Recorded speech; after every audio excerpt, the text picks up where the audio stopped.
First, congrats on passing Elvin Hayes. What does that mean? I know it's just climbing the ladder, but still to be able to pass an all-time great, what's it mean for you? Yeah, I mean, to be amongst the all-time greats, the guys who set the standard and made the NBA what it is today, is an honor. I mean, it's a lot of games played, a lot of shots being put up, and so to be amongst the greatest of the greats of this game is pretty cool, and just got to keep going. What was flowing for you in that first quarter?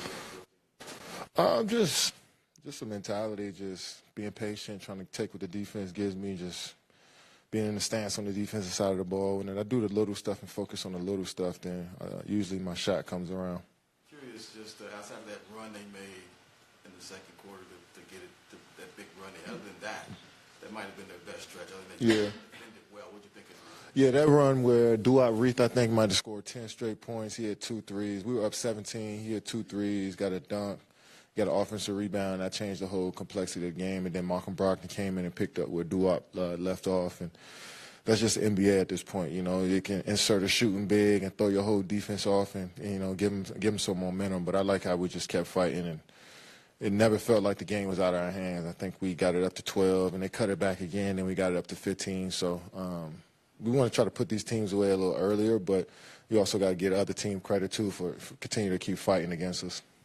Coach talks a lot about guys staying ready. What have you liked about Nas coming in and having the impact he's had? Yeah, love that Nas is a true pro. I mean, been in the league for some time now. I want to say it's, 4th or 5th year. I don't know for sure. But the more and more time you just get to be in the NBA locker room, the better of a pro you become. And he understands his routine, and he understands the business of basketball as well. So, some nights you might not get that opportunity, but when you do, you got to take full advantage of it. And tonight, last few games, he's been incredible.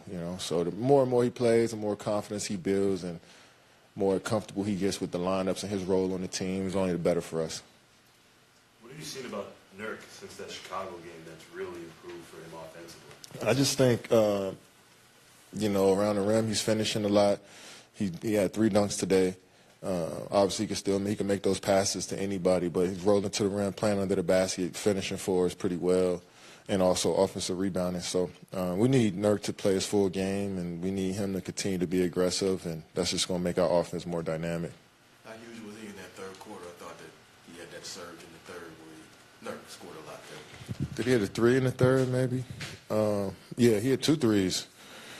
And, once he's making that shot, we just go to the next level. And he's shooting it with confidence this season, and he's making the right plays. I like how he's playing right now. What's the key for you guys to continue to make the ball pop the way you did in the third quarter? Just keep the game simple. Just hit the first read and trust the teammates going to make the reads after that. I think once we get 2 on the ball and get guys out of the paint, we touch the paint first. I think we get some solid stuff on that backside, but it's about being aggressive. When you get your opportunities, catch and shoot, catch and drive, just make correct, quick plays. And I think everybody tonight had I don't know how many. Let me see how many turnovers we had. How many? 15. Damn. 13. I could take 13. It's the high teens, right? Yeah, the high teens is what we want to stay away from. I think, the great games, we got 7 to 10 turnovers, with a couple of them coming late game. You know what I'm saying? So, we try to keep the ball in our hands, but I think we make the solid play and the easy play, we can do that. Looks typically like you, where he wants to play most of it, not the whole first quarter, but with this injury, it's forcing him to come out a little earlier. What do you like about the way that substitution pattern has kind of had you guys switch on and off a bit more? Yeah, great players adapt to anything, regardless of what it is, and that's what Book has done. Kevin, what did you think of your guys' defense? You guys have been struggling in the past few games in that area. So what did you think of it today? Last game, they shot 42% from the field. I'll look at field goal percentage defense, makes and misses. They shot 42% from the field in Utah, but they had 27 offensive rebounds, just made it look even better. So really they shot less than 42%. They just happened to finish those plays with a rebound. So I think we play solid defense, one-on-one defense, team defense, but the long rebounds is what killed us against Utah. And tonight, they shot 43% from the field. They didn't kill us on the boards. Had 12 offensive rebounds, We turned them over 13 times. So, I like my team shoot under 46, 47% on us. That shows you pretty much getting a contest on stuff. Kevin,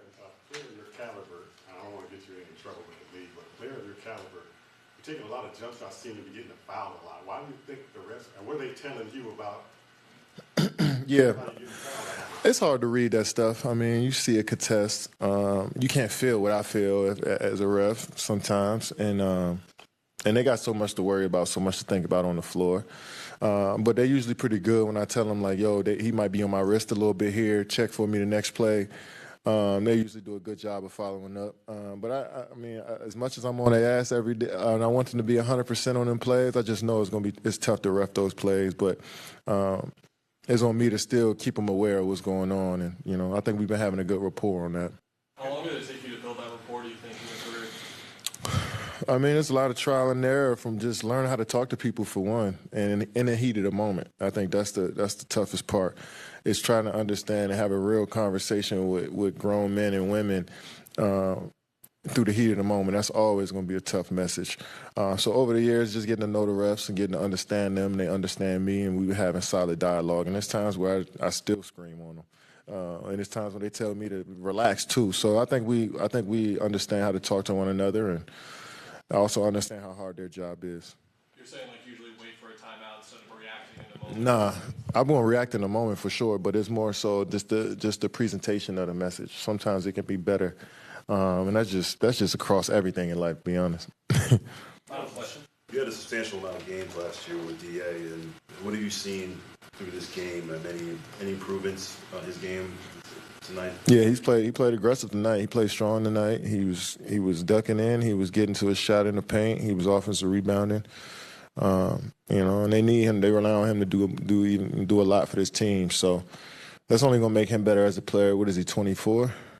25? 25? I mean, so he got a long time in this league if he wants to. So being thrown in the fire like this and having to be a leader of this team is only going to make him better.